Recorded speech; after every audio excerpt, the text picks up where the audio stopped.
So you want to know how to astral project. Okay.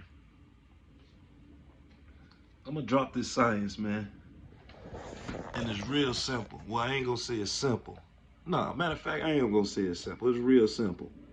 And once I tell you how to astral project, right, we going to get into what's next. After you, once you able to project, once you able to get up out your body, now what? Now what? And ain't nobody talking about this, man. And I know after I drop this video, whatever little few views I get, I already know this gonna be the people that you know, the copy and paste niggas. You know what I'm saying? The copy and paste niggas. But don't forget where it's coming from first. Uno G. Don't forget to subscribe. Don't forget to comment. Don't forget to share this. I'm about to give you directions on how to really astral project. Now, let me get in. Let me just give you a disclaimer real quick.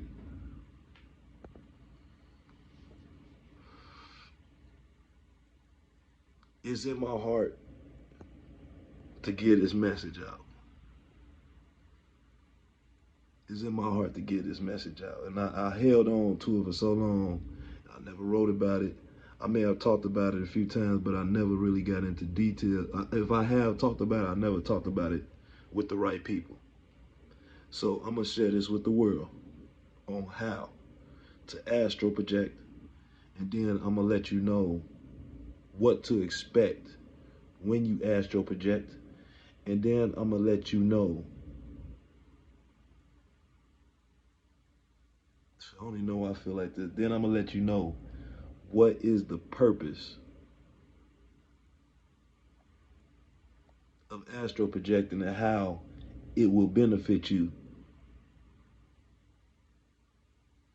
Now,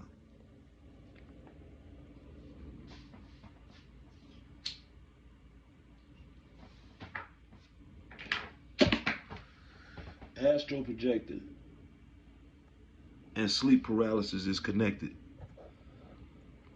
How is it connected? Because when you're in the sleep paralysis state, that's when you are able to astral project. It's like in a imagine on the Matrix when Neo woke up in that little pod, right? That's kind of a parallel to what's going on in sleep paralysis. Now, let me take a sip of this tea.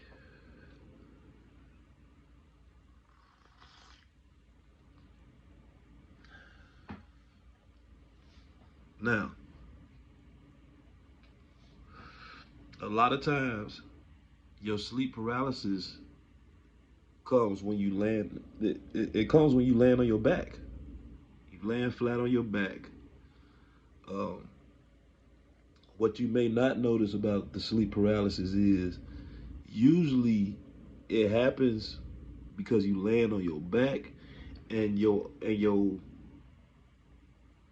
you something that caught your attention to wake up you, right? So now your eyes open and you looking around. Now let me tell you about that. Let me get step one. You gonna need something set up to wake you up every time when you astral projecting. Uh, Usually a bright color poster or any type of pane, something that you can hang up that's in front of your bed or in that on that wall on that. You get what I'm saying? So you want to be laid on your back and whatever direction your bed facing, you want something hanging up or hanging down, something that's gonna catch your attention, that's gonna wake you up. You can experiment with it. What worked for me? I had a Michael Jordan poster up on my wall. Like right now, I got that paint on the door.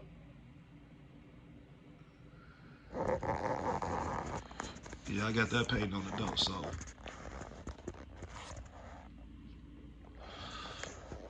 that's what's gonna get me up. That's what's gonna wake me up while I'm laying there. Now, when you land there, step two,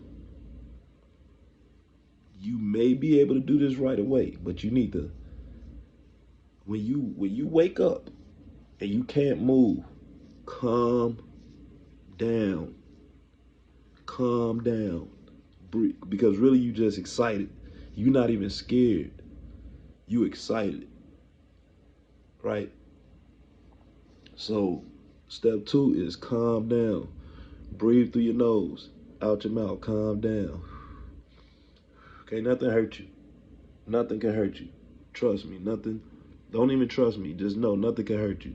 You got things that you can worry about out here in the real world, like guns and knives and getting hit by cars and get these is animals. God damn it, you know what I'm saying? There's all type of pit bull on the loose, a rabbit coyote running around. There's real things out there in this world that could really hurt you. So trust me, when you in that sleep paralysis stage and you laying down and you can't move, nothing can hurt you unless somebody really come in the room and bust you upside your head while you laying there. Okay, let's get back to it though.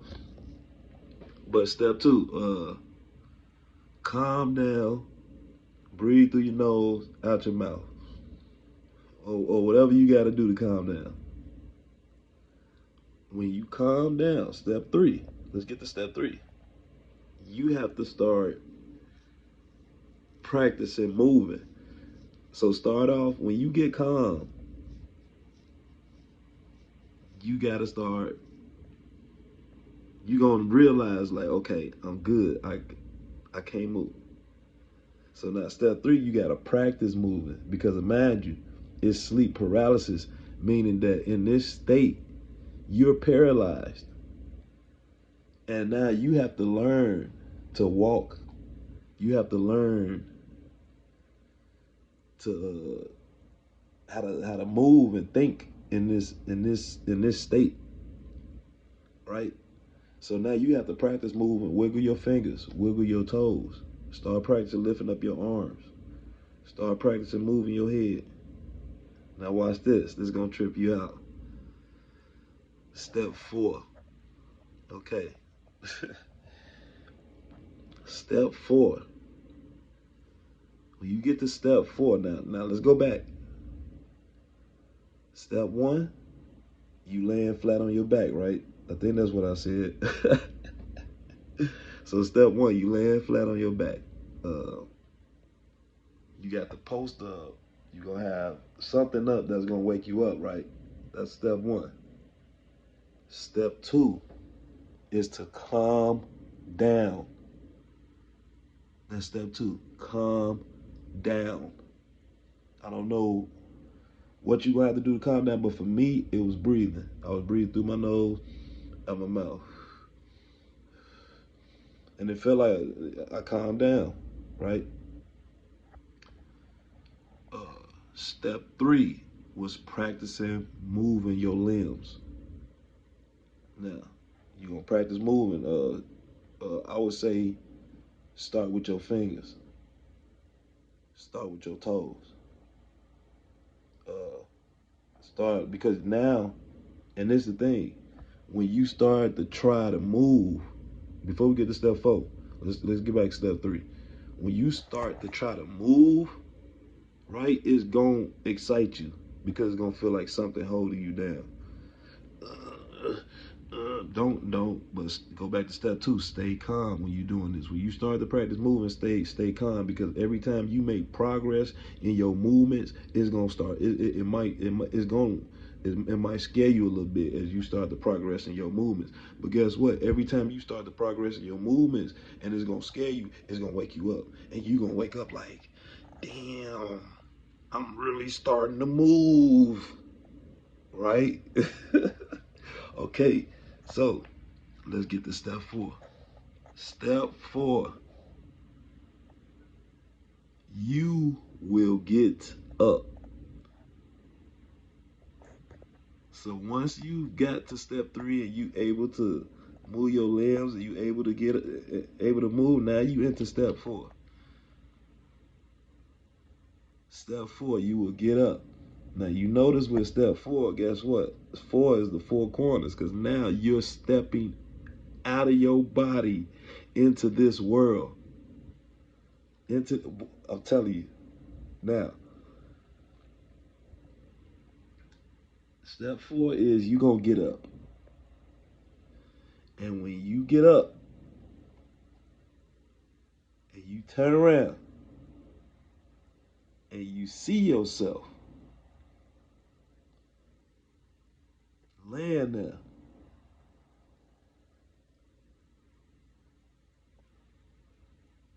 it's like it was no fear. I got up and looked at myself, and it was like the feeling that I had was like a wow. That's what it felt like. It was like wow. And I'm looking at myself. I'm laying there on my back, sleep, but I wasn't scared. Now,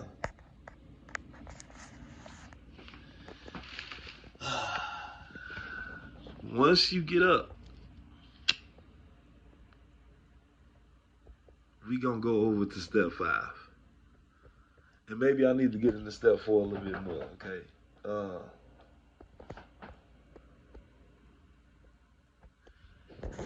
In step five, in step four,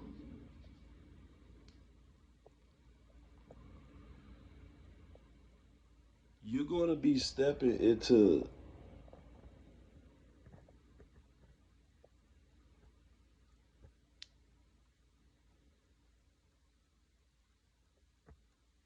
the fourth dimension.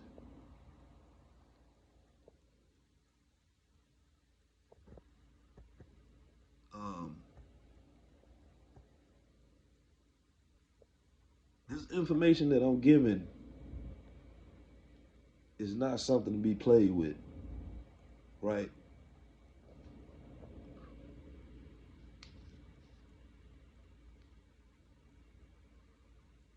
But okay, step four,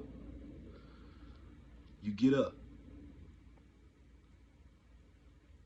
and fear don't exist. It's really like a happy, joyous feeling. Uh,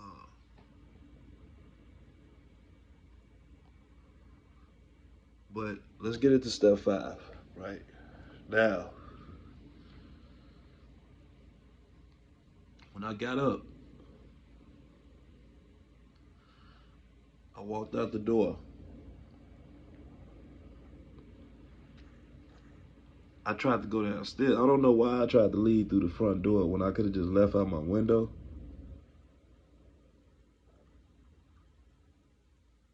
But I went downstairs and it was a shadow figure.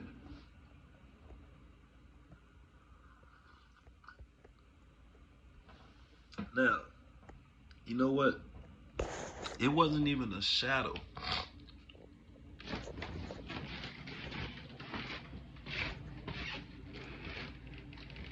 It wasn't even a shadow. It was like a gas. My bad, my bad. It was like a gas figure, like a gas, like a smoke, like a pure black smoke like figure. And when I saw it,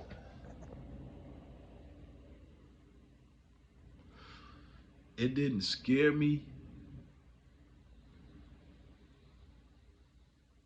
It made me like excited, like like oh, like I saw a guard or something. So I ran back upstairs.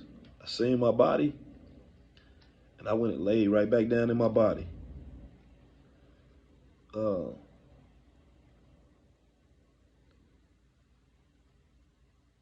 and when I got in my body, I closed my eyes. Now, when I close my eyes, my technique for waking up, I don't care if it's like if I'm having a bad dream or if I'm having a dream or if I just know like like because I lucid dream a lot, so I know I'm in a dream, and when I need to, I think about like, oh damn, I gotta go to work. I close my eyes and just wake up. So let's get to step 6. You get back in your body. This is how you get out of the astral projection, right? You get back in your body and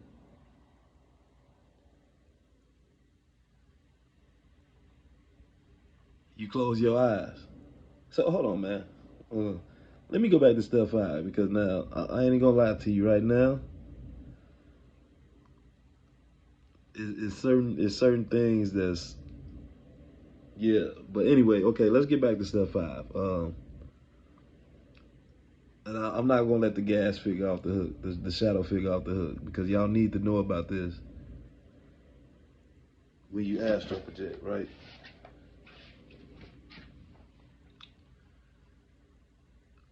When I got back in my body, I closed my eyes, and then when I opened my eyes, the shadow figure, like the gas figure, was right there over me, like looking over me. But I wasn't. Once again, I wasn't scared. I knew that the shadow figure was right there, making sure that I was back in my body. Now,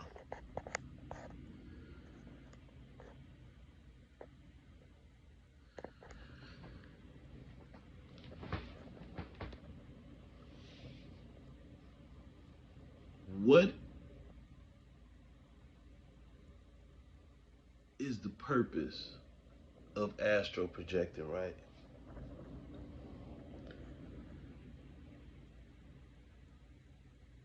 You know what? I was gonna cut this video and make another video about what's the purpose of astral projecting, but nah, forget that. I'm about to roll up another one, and we're gonna talk about what's the purpose of astral projecting, and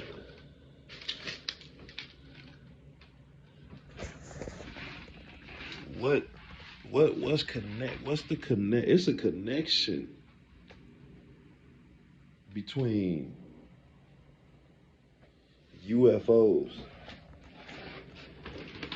and astral projecting. Um,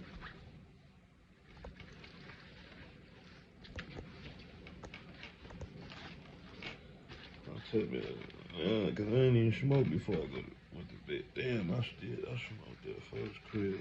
Damn, I smoked all my. Hold on, see, this messed up. Why I just messed up? Because